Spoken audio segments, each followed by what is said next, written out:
오늘도 아침부터 고추를 따고 있습니다. 제가 고추를 딴 것이 7월 14일부터니까 거의 석 달 반 정도 연속해서 고추를 따고 있는 것 같습니다. 4월 14일 날 정식을 했고 7월 14일부터 고추를 땄기 때문에 약 3개월간의 성장 기간을 거쳐서 그 이후에 3개월 반 정도 수확을 하고 있습니다. 이처럼 양분이 점차 위로 올라가고 밑에 잎을 떨어뜨리는 것이 정상입니다. 그리고 이쪽에 보시면 결명자가 이만큼 크게 자랐습니다. 한 3m 50에서 4m 가까이 자라는 것 같습니다. 아마도 결명자가 고추와 더불어서 1년 동안 가장 크게 성장하는 작물 중에 하나가 아닌가 그렇게 생각이 됩니다. 아무튼 몇 가지 작물의 성장세가 놀라울 때가 있습니다. 이쪽에도 보시면 결명자 한 그루가 이만큼까지 크게 자랐습니다. 그래서 앞으로는 하우스 안에 결명자가 싹이 더 올라오면 무조건 뽑아 버리는 것으로 해야겠습니다. 그동안 제가 한여름에 땀 흘리면서 너무 고생했던 이 고추밭을 이번 주말이나 다음 주 중 또는 11월 초쯤에 깨끗하게 정리를 해야 될 것 같습니다. 9월 초부터 거의 방제를 하지 않았기 때문에 가루이가 많이 퍼져 있습니다. 그런데 아직 홍고추가 앞으로도 일정 기간 동안은 수확할 수 있을 정도로 익어가고 있고, 그리고 또 풋고추도 많이 달려 있습니다. 이쪽에도 고추가 익어가고 있습니다. 이 안쪽에도 거의 햇빛이 들어오지 않을 정도로 아직까지 무성하게 터널이 유지되고 있습니다. 그동안 일주일에 3, 4일에서 좀 바쁠 때는 5일 내지 6일 정도 고추를 수확했습니다. 내년에는 밭고랑이라든가 고추 지주대라든가 그리고 유인줄 형태를 어떻게 할까 많은 궁리를 하고 있는데 올해까지 해왔던 방식에서 조금 변형을 줘서 또 다른 방식으로 시도를 해보려고 합니다. 이처럼 풋고추가 아직도 많이 달려 있고 하우스에 측창을 닫고 온도를 유지하게 되면 서리가 내린 후에도 한두 차례 더 고추를 수확할 수 있을 것으로 보입니다. 이 칼라방패 품종이 초기에 냉해도 상당히 심했고, 솔직히 전반기에는 제가 거의 기대를 하지 않았습니다.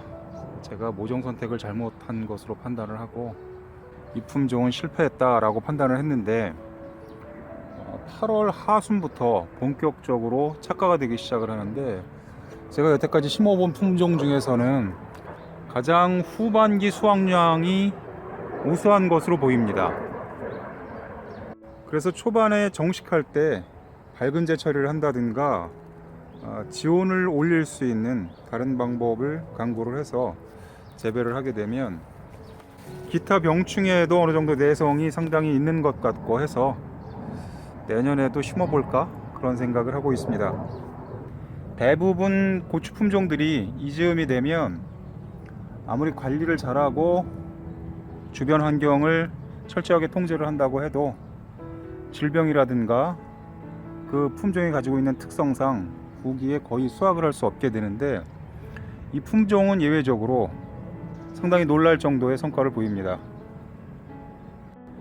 이쪽도 이렇게 보시게 되면 아직도 좀 욕심을 더 부리면 수확 기간을 좀 더 길게 가져갈 수 있을 정도의 상태입니다.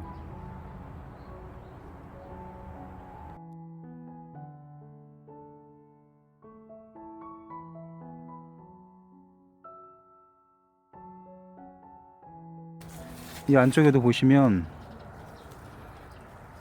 고추의 현재 상태는 상당히 괜찮습니다.